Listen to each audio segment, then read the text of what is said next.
everybody, and welcome to the Hidden Pearls podcast. Today on our show, we are very excited to be welcoming Chad Hauser, who is an award-winning chef who, through his inspiration and as you'll hear, the hero's journey, ended up opening Café Momentum. And Café Momentum is a program. It's a food restaurant program for kids going through the juvenile justice system. And it's pretty amazing, pretty inspiring.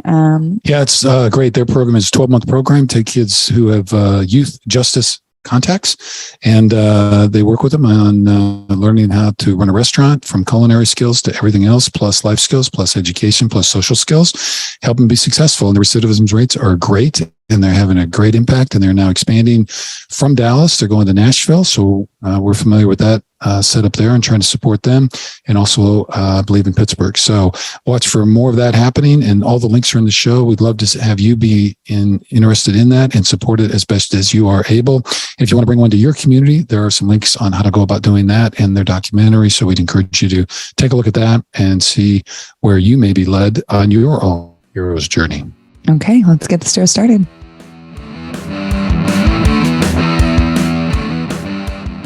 Okay, ready, Amy? 3, 2, 1, action! There we go. All right, everybody. We are super, super excited and just proud to welcome our guest today, which is Chad Hauser, who is the founder, kind of the brains and the inspiration behind Café Momentum. So, Chad, welcome to the Hidden Pearls podcast. We are so excited to finally connect with you. We've connected with Rokisha. We were wearing the shirt. Just really big fans of everything that you're doing, and feeling very inspired and excited to also get involved with you. Thank you for having me. I'm incredibly excited to be here. So I want to tell a little bit of backstory. So, and I was telling to Chad this before we got on. So George and the family off season in Nashville, and we are connected with the Players Coalition through Dr. Hayward, Chelsea, and Café Momentum is kind of an adopted program with the Players Coalition. So they're trying to do some stuff. So we got hooked up with them, and then we met Rokisha, who's the program director, I think you call her, for Nashville, as they're getting that off the ground. I think they're in their second class or third class. Third, yeah. Yeah. So anyway, so we've met and had the opportunity to use some of the extra funds from Titan University to support the program. And we were very excited to do that, and just really love all the stuff that's going on there. So how about, Chad, then just give us a second to, and we kind of have your bio and all that. We'll add some of those fancy notes. So you are award-winning chef, all those kind of things, but maybe give us the short version of Café Momentum, just what it is, so people know kind of what we're talking about, and then we can talk about the story, how you got there. Well, Café Momentum in Dallas will be 8 in January, and for the last almost 8 years, we have been and continue to be ranked as one of the top restaurants in the city. We take a lot of pride in that because it proves that our staff can and will rise to whatever level of expectation is set for them, as long as we are providing them with the tools and resources and opportunities to do so. And that's because our restaurant is entirely staffed by 15 to 19-year-old justice-involved youth. Love it. Okay. So justice-involved youth can mean a few different things, but if that age group, they've had a little bump, run in, whatever it may be, and on the way, as they're working their way through that system, if people aren't familiar with that, they either get assigned to or have the opportunity to sign up for Café Momentum. They get plugged in, and I've heard different lengths. I think the program in Nashville, is it 8 weeks? Is that yeah? So what we did in Café Momentum in general is a program with a 12-month curriculum. We as we've grown, look to expand our model into new markets across the country, Nashville being one of the very first ones. What we recognized in Nashville is there's a significant need and want for our programming and our model, but there's a little bit of risk aversion in the philanthropic community to fund startups. And our conviction is to the youth that we serve. And so working alongside Rokisha, we decided to go ahead and launch a small program that she can handle as a current team of 1 to actually start doing work in the community, and kind of really in a way say, look, if you don't want to step up and support the need, we're not going to wait for you. We're going to go ahead and start building impact in the community And then when you're ready, you can come alongside us. Yeah. What a trailblazer.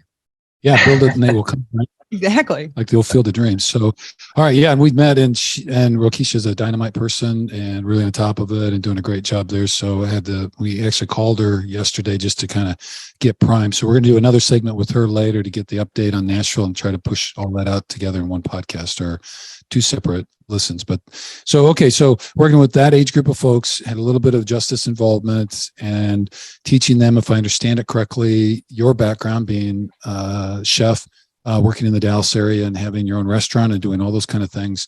You teach them every aspect of running a restaurant. So from washing dishes to, ordering food and being the front end and being a waitress and all that kind of stuff. And then actually cooking and actually you give them knives and let them work with fire. And I've heard your quote on working with juvenile justice kids around fire and knives could be a little sketchy, but we all, if you've been involved in that world, that's really not. Okay. And then you deal with some other factors that could put kids at risk, including some social skills, helping them interface with others and be a little bit more intentional, life skills, as well as some educational components. So those are also all included at the Nashville program as well. Is that right?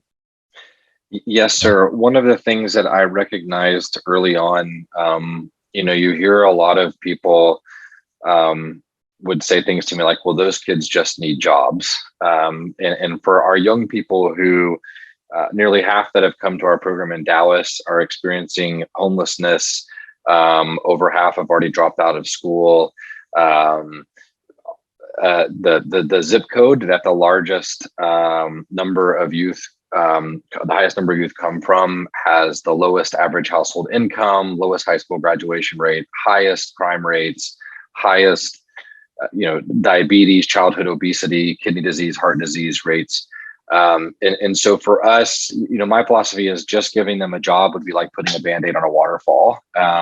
We have to commit our whole selves to their whole selves, which means that we've got to build an ecosystem of support that's designed to holistically address all those issues and barriers, so that they can truly be able to achieve their full potential. Okay. Well, we love the word holistic. Let me just say, and also, I don't want to change. So I think you said it was like 700,000 plus youth go through the juvenile justice system every year. I mean, every year. Yeah. And how many people are you guys helping right now? So in Dallas, we work with about 80 to 100 youth per year. And that's kind of our projection going into new markets. Is starting at about 80 to 100. One of the things that I think I'm really particular about is that our program is built around quality, not quantity. And I think that there's kind of two schools of thoughts when it comes to philanthropy, and one of which is how do we do something in as big mass as possible with as inexpensive as possible that creates the most efficacy as possible. But I think I equate my philosophy to philanthropy like I did my food, right? I never owned a McDonald's. I owned and was chef at fine dining restaurants because I wanted to put everything that I had into every plate so that when somebody got it, my heart and soul was in that plate too. And that's what we do at Café Momentum. We're focused on the individual. And so that simply means that it has to be holistic, and we truly have to meet them where they're at. So as avid foodies, I love to cook very, very much. So I think it'd be kind of a good time to explain maybe the hero's journey and kind of like what you saw, so we can kind of because I definitely don't want to miss the food part and kind of your journey to this and through this. So Pops, maybe explain the hero's journey and your kind of vision for this. Well, I wrote the script up and I woke up in the middle of the night thinking about it after listening to the TED Talk and the podcast, and just felt like, Chad, your story and the story of Café Momentum really fit into that kind of Joseph Campbell's hero's journey. So we were talking about that before, but basically... Wait. But also just for the fans, I know I told Chad this before, but we're camping right now. We're like on the road. I know we're not camping right now, but when this situation happened, Bruce literally woke up at like 4 a.m, something like that, with the inspiration to write this script and how it overlapped with the hero's journey. And so, this is like, I'm in a sleeping bag, my dog's freaking out, but Bruce is just struck with inspiration. And so this is what came. So I hope all of you guys enjoy this because your girl did not sleep for this script. Well, let's not overbuild it. I hope it floats. So let's see what happens. But anyway, Joseph Campbell, Hero's Journey, person living an ordinary time was what they call it. And then there's an event of something that happens and it transfers them in a way into kind of non-ordinary time, that their life is never the same after this incident. And then typically that person meets kind of a mentor, and then they go on this journey and they have pitfalls and challenges. They fail, they succeed. But anyway, and eventually they either, and this is all metaphorical, so no animals were hurt in the recording of this podcast, slay the dragon, or, and people on our podcast have heard this before, that they enter that cave. And again, Joseph Campbell, the treasure you seek the most lies within the cave you most fear to enter, and so there's this thing about leaning into your fears and overcoming those things. And so with the mentor and the crew, our hero or heroine, accomplishes the task. And then kind of at the back end with all the lessons learned, they don't just stand in their glory on the kind of podium.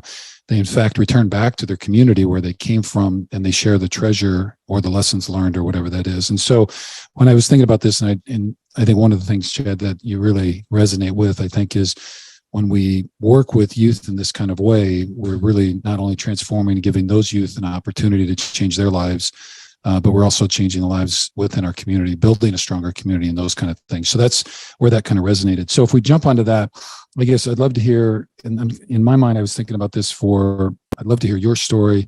And I know we're kidding, but we don't have 4 hours, so I know that, so we can't do the whole thing. But kind of, and also for your, Momentum youth, but anyway, so Joseph talks a lot about finding your bliss, and that's kind of answering the call. So when you have that nudge, so here you are, you're, nearly a 20-year veteran, I think, in the restaurant industry in Dallas, very successful. You've accomplished all this, you own the restaurant. And then you have this kind of random incident where you go down to juvenile and you meet, I think it's 8 kids in juvenile, and you help them with an ice cream contest. And actually one of the kids ends up winning it. But there was this sense of you learned a little bit about yourself in that context. But so before you get to that, though, tell us a little bit about following your bliss and why you love food, and then how that transferred into a new bliss with these youth and Café Momentum. Definitely. And if you'll extend me just a little bit of latitude, I promise it won't take 4 hours, but I'm a firm believer that a lot of times our journey starts before we're ever born. And certainly that's the case for me. And simply put, I was born in 1975. My mom graduated high school in 1972. And the high school that she graduated from was the first high school in Dallas to be desegregated when she was a freshman in high school. What that meant for our family is that the neighborhood that my mom grew up in was one of the first neighborhoods in Dallas to experience what we call white flight, where once Black and brown youth started getting bused into the community, white families picked up and left. My grandparents didn't leave, which meant coming from a very, very tight-knit family, and which was all too common for my mom and I to go to my grandparents' house on a Saturday afternoon, and my mom and grandmother would sew. My mom and grandfather would work in the garden in the backyard. I would run around like a goofball around the front yard and backyard. I became friends with all the young people in the neighborhood, which were predominantly Black and brown. But I also experienced things like my grandfather, hooking the garden hose up to the kitchen sink and running it off of the back patio over the fence to fill up a kiddie pool in the neighbor's yard because they couldn't pay their water bill on any given month. And that was how the 2 kids next door bathed sometimes. That's how they had access to water sometimes. Conversely, the suburb that I grew up in and went to school in, was essentially raised in, was built out of white flight. It was built when white families started leaving the city. I will tell you subsequently that today, bringing it back to football, that suburb, Allen, Texas, is most known for its $60 million high school football stadium and Kyler Murray. I would like to point out that Kyler and I are the only graduates of Allen High School to ever have our own special on the NFL Network. However, I'm just several $1 million in income behind him and have no endorsements. So, but I haven't taken a hit to the head, so I'm feeling kind of fortunate. But so I mean, I was exposed to things as a child in two very different worlds. Too small, too young to really understand or comprehend, but it was planting seeds in my life and part of my journey that were going to resonate in me later in life. When I was in high school, I grew up in a household where going to college wasn't optional. I grew up in a household where going to college was easy because it was paid for. So I went to college, and and because of that, I didn't know what I wanted to do with my life. I spent 2 years in college, passing all my classes and getting good grades, got all my basics out of the way. College says, okay, well, you have to declare a major. Took an English literature class, was fascinated by the poem Under Milkwood by the Welsh poet Dylan Thomas, and decided that I was going to base my entire career on that ridiculous moment. Can you tell us and the get a poem? degree. Do Do you remember the poem? Oh yeah, Under Milkwood by Dylan Thomas. It's a completely nonsensical poem that, if I recall correctly, he wrote in the bathtub while reading it aloud to his children to see if they thought it made any sense before he actually published it. He also subsequently, Dylan Thomas famously died. He died shortly after he died shortly after collapsing in the streets of New York City, in which he was so inebriated that he publicly proclaimed, "How about a 15th martini?" or something like that. Collapsed. He was ill and very shortly after died. So really great role model Martinis, man. to base my significant life decision on. Did you know all of this going into that? Oh yeah, and of course, my father envisioned me getting a degree in English literature and spending the rest of my life sleeping on my parents' couch. So he was overjoyed when I told them that once I got my degree and essentially fulfilled my obligation, educational obligation to my parents, that I was going to try cooking, because I loved cooking and it was something that I felt interested in. So he quickly encouraged me to go to culinary school.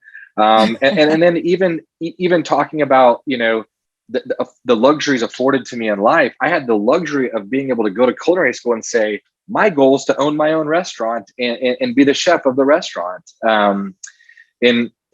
If you've all ever read Outliers by Malcolm Gladwell, he's got the whole chapter about, mastering something takes 10,000 hours or 10 years. When you work 100 plus hours a week in kitchens, you achieve 10,000 hours quicker than 10 years. So at about the 8-year mark, the year was 2007, and I had the opportunity to buy into a restaurant and become co-owner and chef.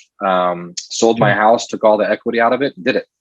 Can I just want on the piece about, the different, exposure that you had growing up, and then this awareness that you have now that, you could go to college, it was paid for, pick what you wanted, and then went to culinary school. And that, I mean, when you were in the midst of that, did you have the awareness that, wow, this is really a gift and I'm really privileged? Or maybe was it later as we're looking back on it? I'm just kind of wonder, when did that kind of light bulb go on? Because for some people, it never does go on. And then others, they kind of look back on life and they go, wow, was I ever dealt a pretty good hand? That kind of stuff. When did that kind of thing, when did you look and say, oh, jeepers, I've been pretty blessed with this whole thing?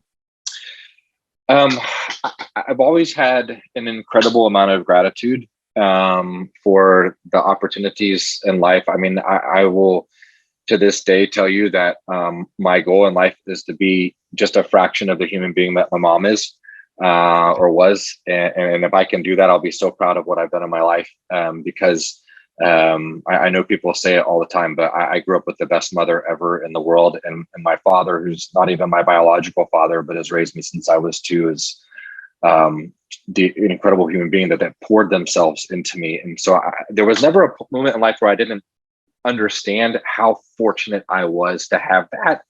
I think where it took went to a whole new level was teaching the 8 young people in ice cream in juvenile detention to make ice cream. I think that's where like the sum of all these parts all those seeds began to actually start to take fruit. And that's where I began to realize that I was so fortunate to grow up with two great parents, but there were so many other things in my life that they had no control or nor did I, but that mattered, whether it be the color of my skin, whether it be the socioeconomic class I was born in, the part of town I was born in, all these things that matter, whether we like it or not, whether we want them to or not, they matter. And that's understanding and being exposed to the inequities and disparities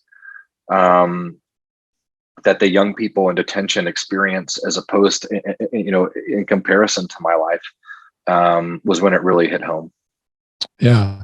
So all of those, and I loved how you phrased that. It's kind of like the seeds were planted long before, and then they're kind of growing. And a lot of times we don't even know that.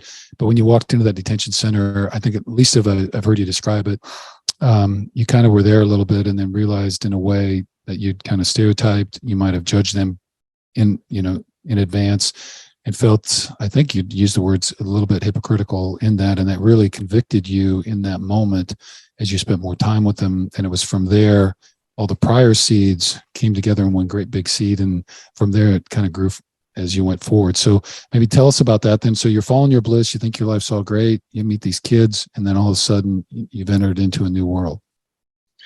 Yeah. And so, when I took the risk to buy into a restaurant, it was 2007. I bought into a restaurant. The economy tanks. We go into a recession. Thought I was, a risk-taking idiot. Had mortgaged everything I had in my life to achieve the goal of owning a restaurant, which meant that I was going to wash dishes for the rest of my life. At the time, I was a single father of a preteen daughter, and I thought, well, she's never going to go to college. I'm not going to have any money. But my first year of ownership, I helped grow the business by almost 40%. Was nominated as best up and coming chef in Dallas, and thought I was a risk taking genius. That I should just be rolling the dice more. But it was literally right at the 1 year mark of ownership where I was volunteered to teach 8 young men in juvenile detention to make ice cream. And as you mentioned, it was the greatest, like the moment I met those 8 young men, I was ashamed of myself. I was so incredibly ashamed of myself because I realized I had stereotyped them before I ever met them, and I was wrong. And I thought I was a better human being. But when confronted with the reality, literally face to face, I wasn't, and I couldn't hide behind it. I think we have this newfound way in which we use the word humbled. And I was humbled. You're not humbled to receive an award. You're honored to receive an award. You're humbled when you get punched in the face and you can't feel your nose. I was humbled. In that moment, I was humbled, and that humility led me to spend 3.5 hours listening. And those 8 young men told me exactly who they were and how they were and why they were. Right. So just another reminder, what we see depends on where we're standing, and what we hear depends on who we're listening to. You know what I mean? And so it's important to kind of move ourselves around. So, okay. So there's the call, and then you've kind of moved in. And so your bliss now takes a different look, because in a way you've realized you're not quite the human being that your mom would want you to be. I mean, that's what what I mean? And so at some point, based in gratitude, you have some sense of the privilege that you were raised with, and feel like, okay, I can do a little bit better. So then let's switch over. So we just talking about then healing and this personal transformation. So in the Joseph Campbell model, then we start the journey. So you leave ordinary time, you leave your world behind, which was the comfort of being a chef. Not that that's easy. I don't mean that, but it's a world that you knew and you'd been successful in. And it would have been real easy there just to kind of ride that out, but you don't. And so you start in this new journey. And you start to devise this whole idea of Café Momentum, and so that's kind of the piece. So I guess some of the questions is, because I know the one young man won the ice cream award that day, and so cooking was going to be a part of it. But tell us about those pieces, and then we're curious about in the hero's journey. There's always kind of a mentor along the way, and so clearly you and your folks are mentors to some of the youth that come through the program, but maybe who was your mentor along this new journey, trying to figure this whole piece out? And then what about entering the cave, and what dragons might have you had to slay in order to get this whole thing rolling? So anyway, tell us a little bit about that journey for you personally. Like what were the healing components? When did you feel like I'm becoming the person my mom wanted me to be? When did all that kind of go, and what made that happen? And then how about some of the youth too, then after that? Yeah. So, it's one thing. to have the idea, right? It's a whole nother thing to execute. It's a whole nother thing to have somebody believe that it's worthy of doing.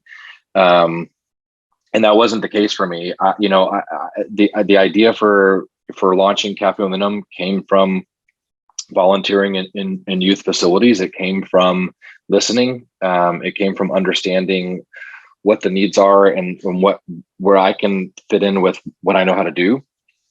There was a gentleman along the way. His name is Jerry Silhan. He's actually the gentleman that volunteered me to teach the young men to make ice cream in the first place.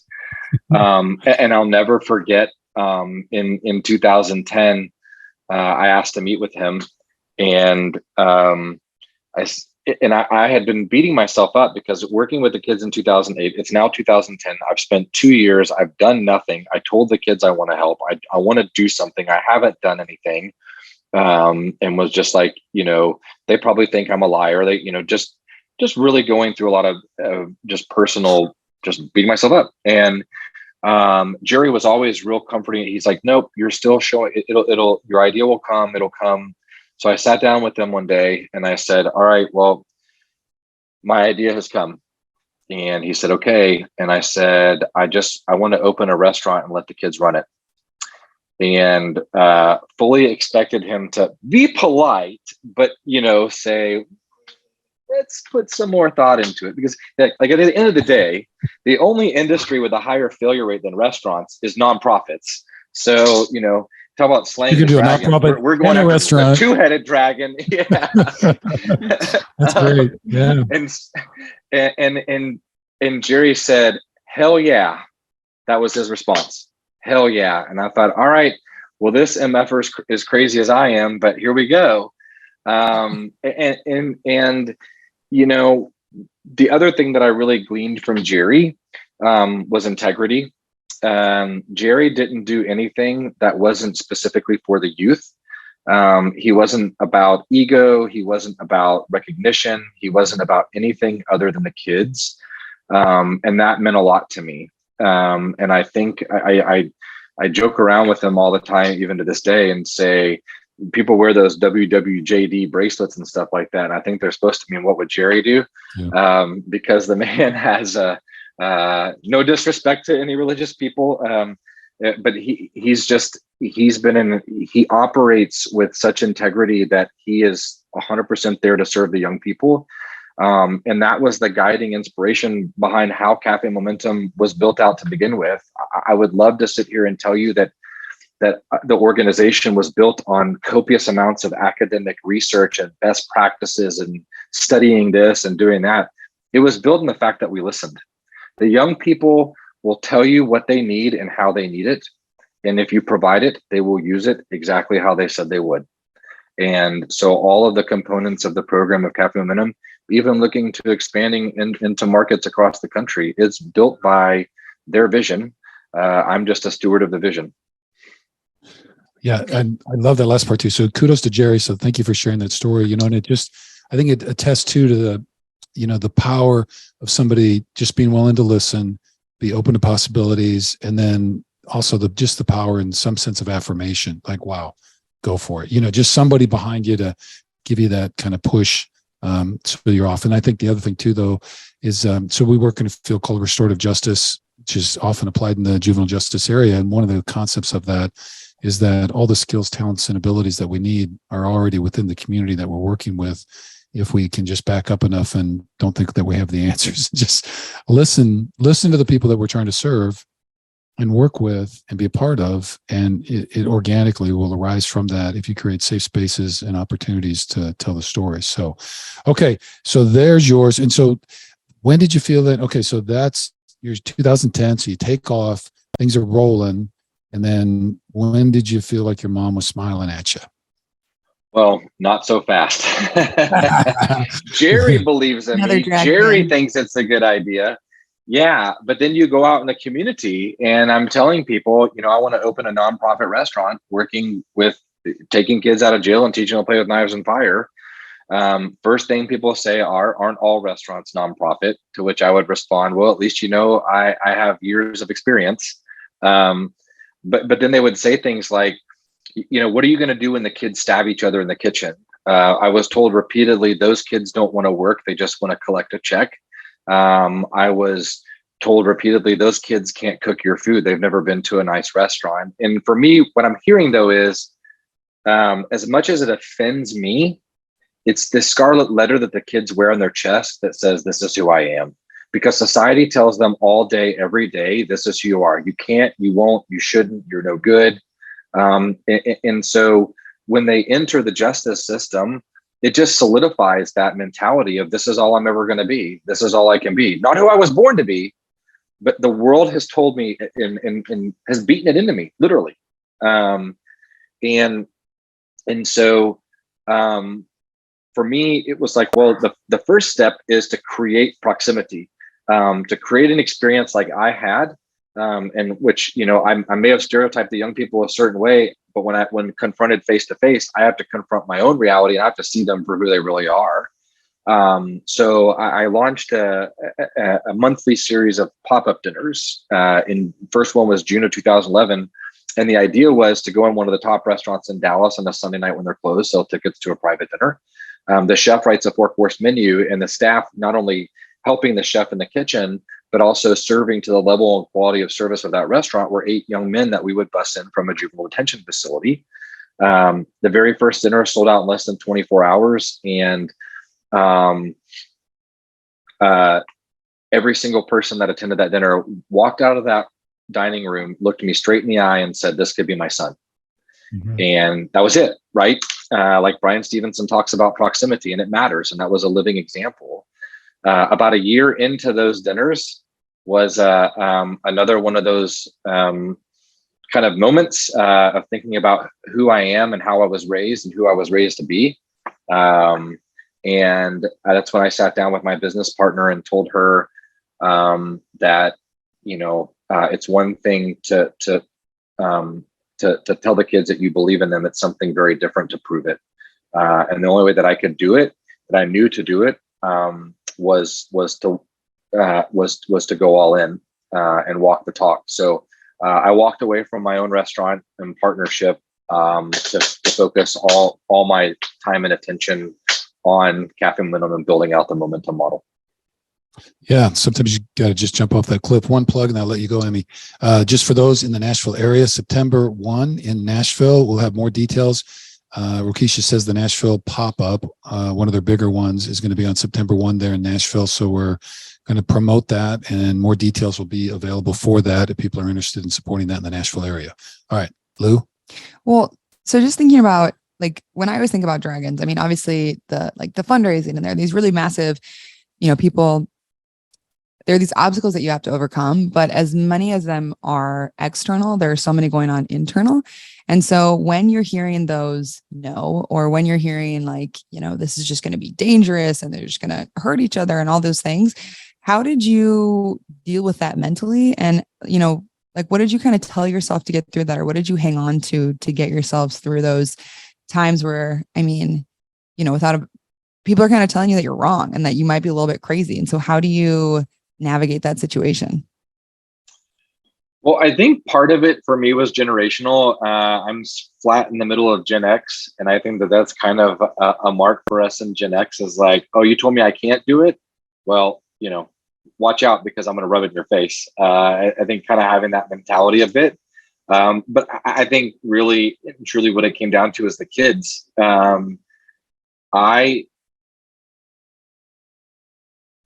was committed to them. I believed in them, and I was never going to turn my back on them.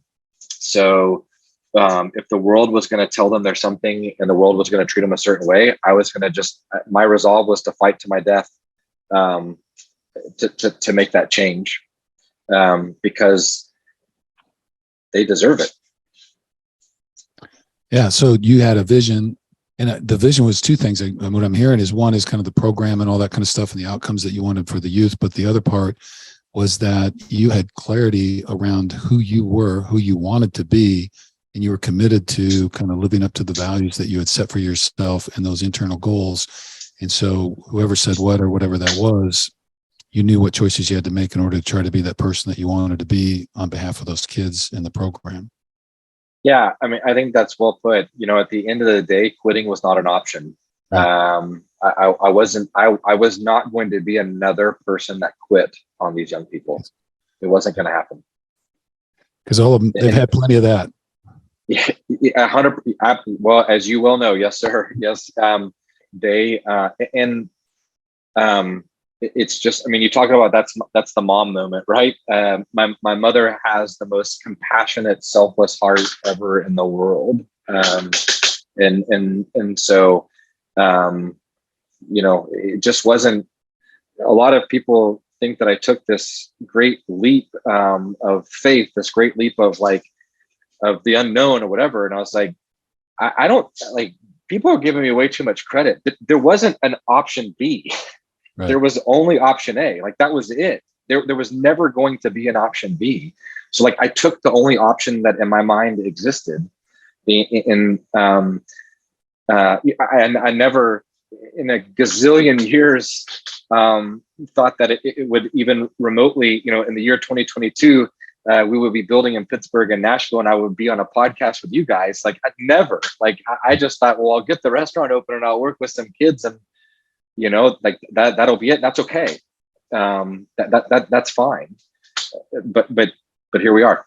Here we are. There's a lot of power in just choosing to help one or, a handful of kids at one time and focusing on that and really pouring into it. And I mean, whether it's kids or, we work a lot with veterans also, but anybody who is in need or who, you can reach out a hand and pull up, just staying focused on a small group is a great way to, I mean, it's incredible how fast it expands when you can really just watch a couple people flourish. Yeah. Let's, go ahead. Well, I was just going to say, I think that's such a great point, Emma. And it reminds me, speaking of another mentor, a woman named Mary McDermott Cook here in Dallas, who comes from a family of philanthropists and is a wonderful and well-respected philanthropist in Dallas. She was a customer at my old restaurant. And when I made the decision to walk away from my own restaurant and focus all my time and attention on Café Momentum, I asked her to lunch. And she actually cooked me lunch, which was a change for a chef. And she didn't just pledge her personal support or even just the financial support of her family foundation, but she said to me, I want you to remember something. If you walk into a dark room and you project one ray of light down, you can see the distinct singular beam. And when you add a second light, you begin to see another distinct singular beam. But every time that you add light, the more and more light you add, the more and more light reflects off of each other, so that eventually 25 single beams lights up an entire room and fills a void of space. So her advice to me was start with one young person and give yourself to them, and then work with another young person and give yourself to them. And eventually you'll work with 10, and then you'll work with 100. But it always starts with that single ray of light. So yes, thank you for pointing that out. Indeed. And I was just going to give Mom some kudos too, because the leap maybe didn't feel so far because that's just how you saw your mom always treating the world. And so you really, in a sense, always trying to kind of emulate that kind of piece. In the light and the darkness piece too, the other thing is your own light can't shine that bright if you never walk into the darkness. And so at some point that, you got to go in just to see what can shine. So, okay. So now, all right. So now you do 3 or so many years of pop-ups, kind of get people all going, and then you get a location, finally open the restaurant, and then things start to take off. Well, not yet. Okay. More dragons. Not quite so, not so fast, my friend. Okay. I did everything I could to fail. Okay. All right. The kids succeeded in spite of me. We opened the restaurant on January 29th, 2015. At the time, we were only working with young men by no decision of our own. There was actually no detention facility for young ladies in Dallas County at the time. They were getting shipped out of county, out of state sometimes. We opened January 29th with 39 young men in the program. And by March, there were over 100. We were completely understaffed. We were completely overwhelmed. And we were learning as well, doing these monthly pop-up dinners and doing some one-off caterings with limited engagement. The kids can hide a lot of things from you as to what's going. They can hide the cracks, so to speak. But when you're with them 5 to 6 days a week, you begin to see the cracks, and you're also building trust. So they're telling you, what's going on. Had no clue at the time at how pervasive homelessness was amongst the population that we serve. And then other significant traumas that our young people were experiencing on a daily basis. And we were, myself, our chief program officer at the time, some of our case managers using personal credit cards to rent hotel rooms so that kids weren't sleeping on the streets. We're getting yelled at by our board because we couldn't do that because they're employees and they have to be taxed on it. I was like, well, they're not sleeping on the street. Mind you, we're getting hotel rooms for unsupervised teenagers. So there were a lot of parties that were not supervised or approved by management. Café Momentum is the best organization Wow, man, ever. You gotta get They involved. give you a hotel. There's nobody there. And they pay you, and then they house you, and they party. Like, it's great. Yeah, the hit of juvenile detention, right?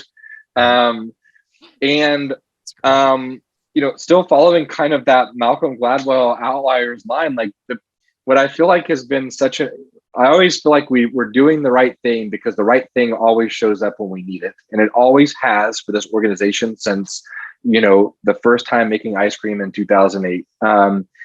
And a friend of a friend who's a professor and built out the human-centered design program at SMU that summer approached me and said, hey, do you want our human-centered design team to come in and do some type of study with you guys? And I was like, yeah. She's like, well, what do you want us to study? I was like, what the hell we're doing? Like, I don't know.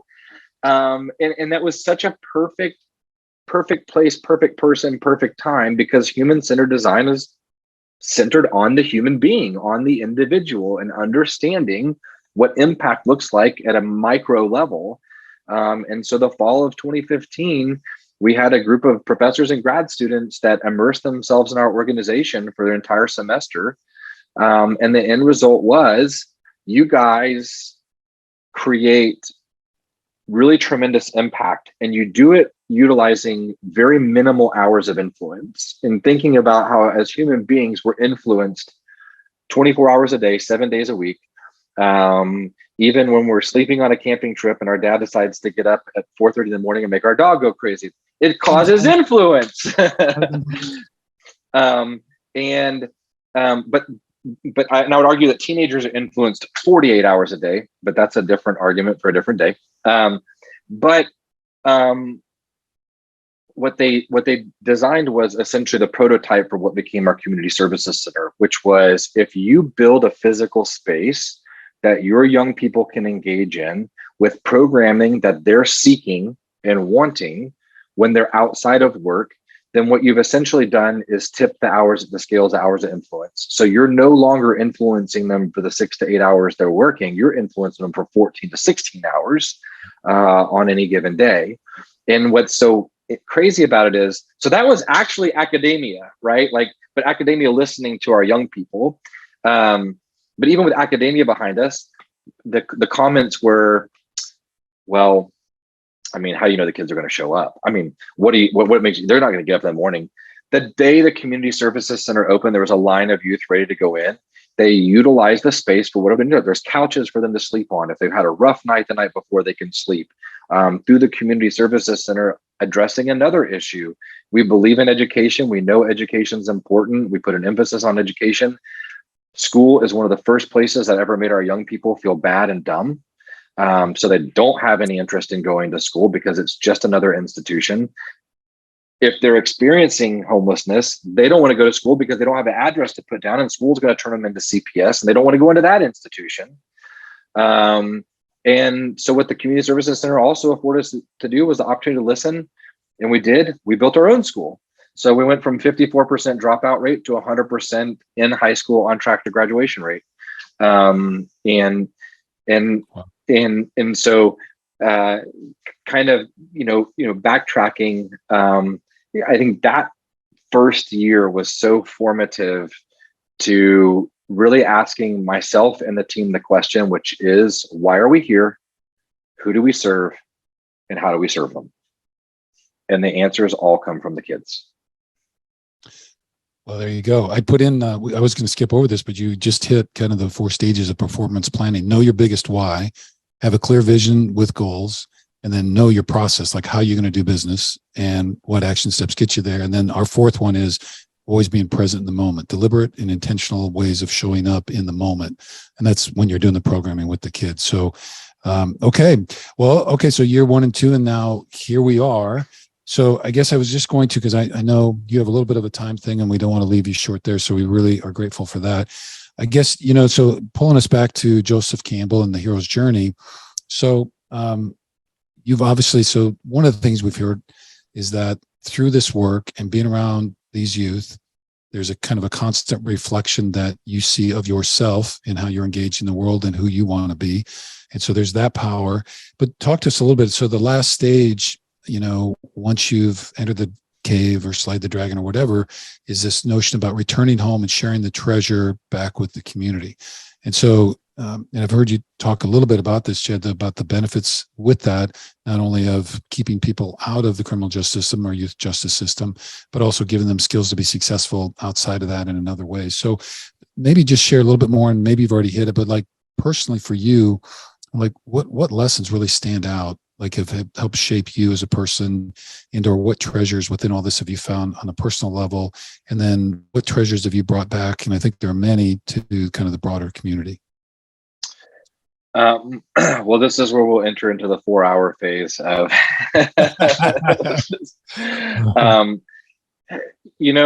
I think one of the things that I really try to focus and center myself on is that the work is not centered on me. I think one of the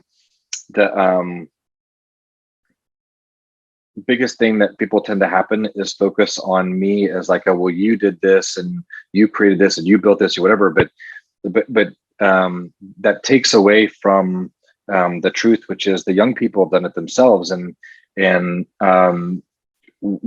kind of we were talking earlier, and you mentioned like, what kind of mindset are we teaching the youth? And one of the things that I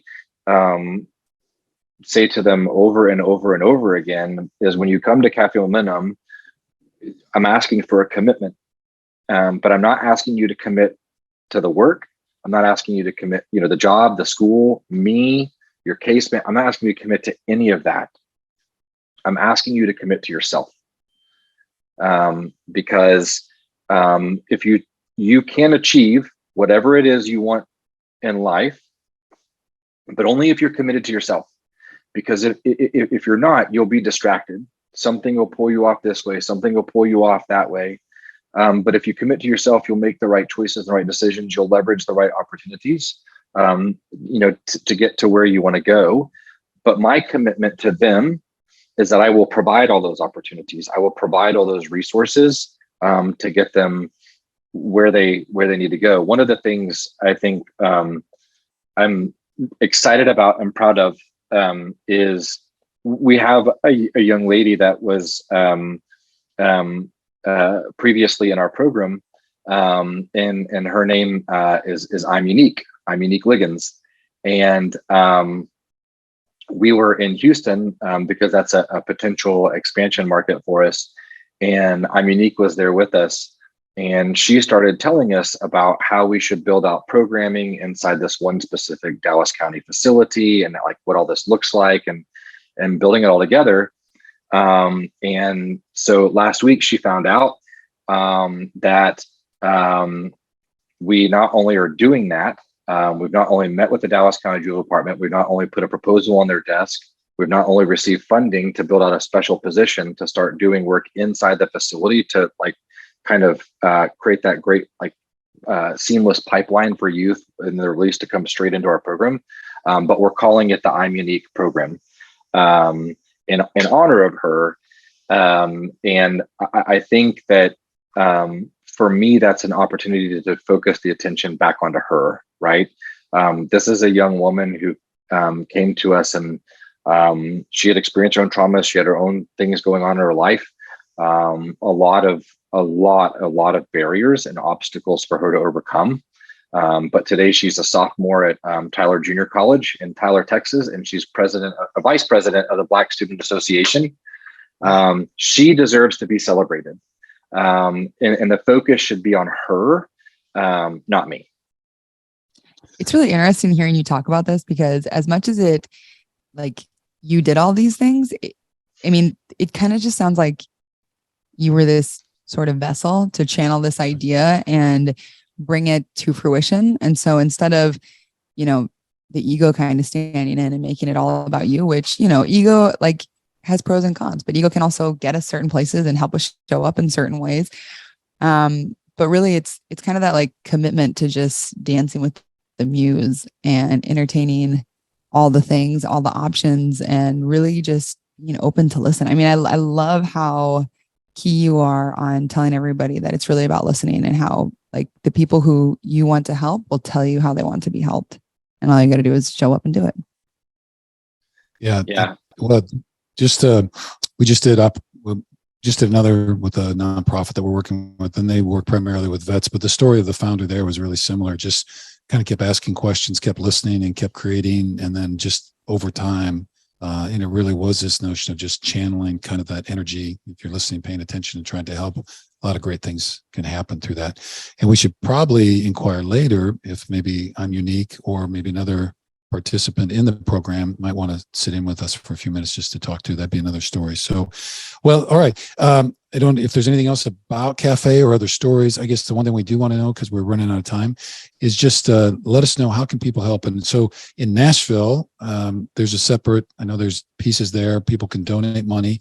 And you can correct this too. I believe there was a juvenile justice judge that was really involved and had heard about the program and kind of was a guiding force for helping get you guys to Nashville. So that's a great thing for the Nashville community. So hopefully that works. But how can people find you guys? How could they help? What would you ask of people if they're listening to this and want to do more with Café Momentum? Definitely. Well, I want to, and to kind of start to answer that, I want to go back to something that Emma brought up earlier, which was, there's 728,000 young people that enter the system every single year in this country, and we're trying to work with 80 to 100 in different markets. So if you can imagine, if we build 30 Café Momentum programs over the next 10 years, you're talking about max of 3,000 youth, which is truly chipping a piece of sonic ice off the iceberg that sunk the Titanic, right? And also pointing out that when you're talking about 750,000 youth negatively affected by a system that's designed to bring them down, that's a crisis.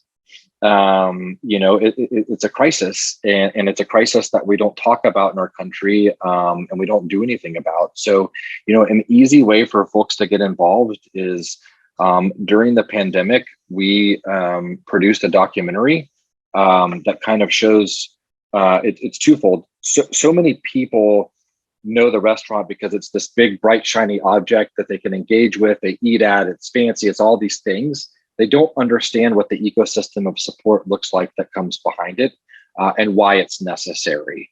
So we produced a documentary to show what that holistic ecosystem looks like, but more importantly, why it has to exist. And so there's always opportunities you can watch the trailer. It's buildingmomentumfilm.com. You can sign up through that website to host a screening of the documentary to begin building conversation in your own community.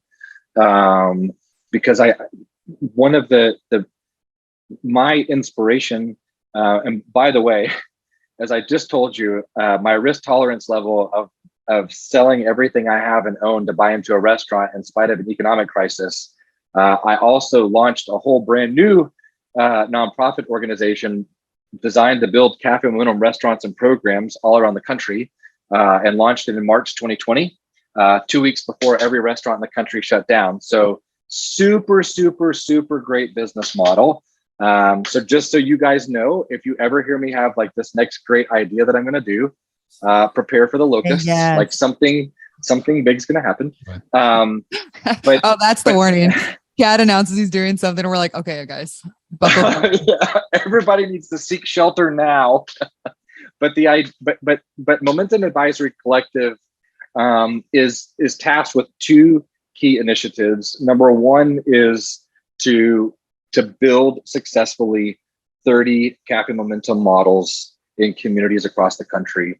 But equally as important, we are focused on building a conversation and a national movement, because what we're doing at Café Momentum is showing that there's a better model for youth justice in our country, a model that's more effective, has significantly better results, not just for the young people that engage in it, but for generations to come.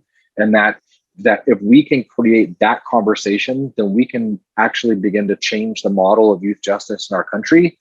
Then we'll be unemployed, and that will be totally okay with me. So love that. And if somebody if they watch the documentary and they're interested in doing that, is there somebody at Café Momentum that'll help them kind of do things in their own community if they want some help explaining everything and doing all that kind of piece? Yes. And actually, they can also go to the Momentum Advisory Collective website, and there's some tools there. So that's momentumadvisory.co. We'll have everything. Yeah, we'll have everything linked in the show notes too. Okay. Yeah. And through that website, there's forms that you can fill out inquiries if you're interested in building a Café Momentum in your own community, working with our team to build one in your community, opportunities to screen the documentary, how you can engage. We also, kind of going back to our truths, when we launched Momentum Advisory Collective, we launched a program called Momentum Ambassadors, which I'm unique as one of them. We have 9 young people that serve as ambassadors to our organization, and they are in essence the voice of the change that we seek to make in the country. And so you can even there's opportunities to inquire about hosting one of them to do a virtual talk and learn their story. Doing that with the documentary. There's some really good resources on the Momentum Advisory Collective website as well. And of course, I would be remiss. You can always go to cafemomentum.org, and there you can learn about everything that's going on in Dallas, Pittsburgh, and Nashville. And the last and final piece is because we weren't busy enough during the pandemic in Dallas, so we also launched a whole retail line, and that's cafemomentumgoods.com, where you can buy amazing T-shirts like the one you're wearing right now. Let's go.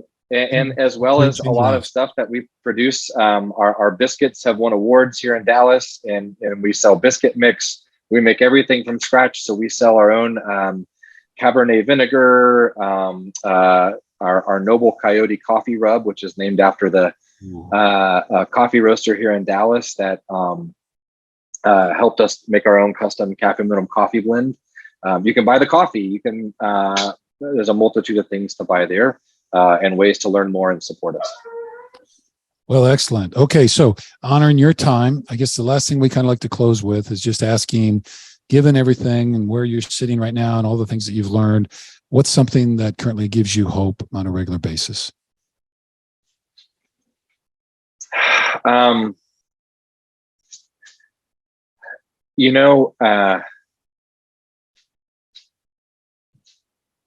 kids are talking and the world's starting to listen. I'm actually seeing impact that's coming from our youth and the way that they're responding. I think that, in 2008, when I walked into a juvenile detention facility, I'd never heard the term racial equity or social justice. I never understood what institutional racism, systemic bias, like those things are. We're having those conversations now. And what gives me hope is that I feel like I'm seeing a generation of youth, not just the youth that I'm working with, but in general, the entire generation. They're owning their voice and they're speaking up and they're saying enough is enough. and they want to live in a world where people aren't just created equal, they're treated equal. They want to live in a world where it doesn't matter what your sexual orientation is or your religion or your gender, like none of that matters. And that gives me a whole lot of hope. I feel like my role is just to keep pushing a path so that like clear the debris out so they can just make a beautiful world. Yeah. So maybe be able to tell their stories and get a few more people listening. If enough people are talking and listening, then who knows what the possibilities are. So, all right. Wow. Chad, excellent. That was great. Thank you so much. This has been a lot of fun. We're really excited and look forward to working with folks in Nashville and the organization on a broader level. And we can have some of those conversations a little bit later. Emmy, any last words there you want to? Can't wait to see what you do next, Chad. Famous last words. Well, I just want to thank you guys so much. I can't begin to tell you what it means to our young people to know that you care, that you would take the time to spend with me, understanding our organization and our mission. What reverberates to our young people is that you care and that you believe in them. And so I'll never be able to thank you enough for investing yourselves into our work. Thank you so much. All right. Well, and if we make it to Dallas, we look forward to a Nashville meal sometime next spring. So we'll be back there. And if we get to Dallas, we'll certainly look up the Café Momentum. So Chad, wish you the very best. And we look forward to staying in touch and learning how this thing is growing and being able to help and support along the way. So thank you. You have a great day. Appreciate it very, very much. Thank you, Chad. Thank you both. Thank you guys so much. Thank you, everyone, for watching the show, for participating. If you really want to get involved, there's so many links in the show notes. And I know we keep mentioning this, but if you are actually interested or think that Café Momentum could be successful in your neighborhood, in your community, in your city, please reach out. There are so many people who need our help, and it starts by helping one person. But the great thing about Café Momentum is they have a whole model built out, and you can help a whole youth justice system. And so really making a massive impact in your community. Another way that you can really help us is by sharing this episode. You can share it on your social media. You can send it to people. The more people who hear about this, the more people who hear about this, the more ears and the more support, the more love and the more awareness that's going to come into this project. And so we just would ask that if you are so called to, please share it. You can repost it, whatever feels best for you. And if you are so kind and want to do us the best favor ever, if you will go on to Apple Podcasts, if you've enjoyed this, please go on to Apple Podcasts, leave us a 5-star review, maybe even leave a comment. But the more reviews we get, once again, the more people will hear this message, and the more people that we can help and, spread the word. So we just want to say thank you so much for being here. Also subscribe to our YouTube channel and get ready because our new website is launching very, very soon. It's got some fun stuff. And just on Café Momentum, reminder, September 1st is a pop-up dinner being sponsored by the Café Momentum program in Nashville. So if you are local there, you can hit us up, but there'll be links in the show to how to buy tickets and support that program and go have a great meal, 5-star meal and all that kind of stuff put on by expert chef and the youth that are working in that. They're in their third class of students in the Nashville program. So a great way to get involved with that and see what it's all about. All right, guys. Thank you so much. And we'll see you next episode. 3, 2, 1. Cut.